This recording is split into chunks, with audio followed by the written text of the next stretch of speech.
Luke chapter 24, I'm starting at verse 13. What I'm doing is going to read this in your hearing, 13 through 35, and then we're going to break down what happened here. Three things.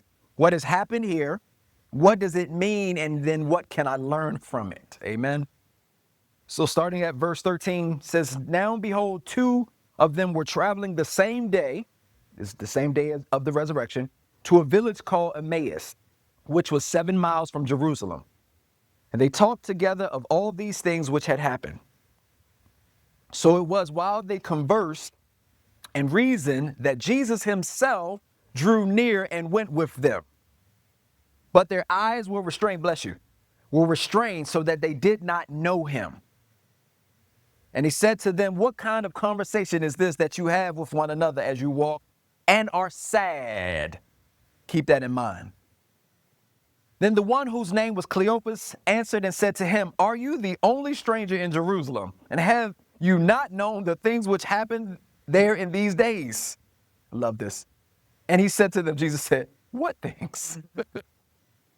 So they said to him, the things concerning Jesus of Nazareth, who was a prophet, mighty in deed and word before God and all the people, and how the chief priests and our rulers delivered him to be condemned to death and crucified him.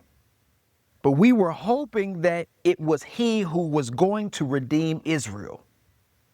Indeed, besides all this, today is the third day since these things happened.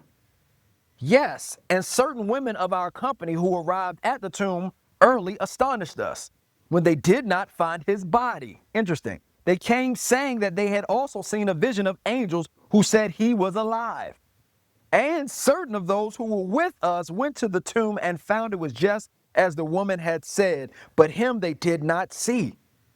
Then he said to them, O foolish ones, and slow of heart to believe in all that the prophets have spoken.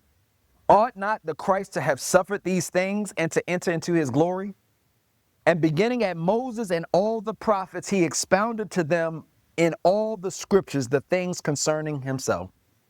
Verse 28, then they drew near to the village where they were going, and he indicated that he would have gone further. But they constrained him, saying, abide with us. For it was towards evening, and the day is far spent.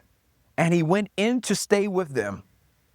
Now it came to pass, as he sat at the table with them, that he took bread, blessed it, and broke it, and gave it to them. Then their eyes were opened, and they knew him, and he vanished from their sight.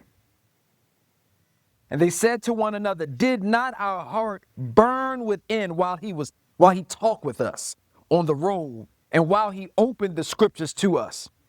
So they rose up at that very hour and returned to Jerusalem, and found the 11 and those who were with them gathered together, saying, the Lord is risen indeed, and has appeared to Simon. And they told the things that had happened on the road, and how he was known to them in the breaking of bread. Amen. Amen. Amen.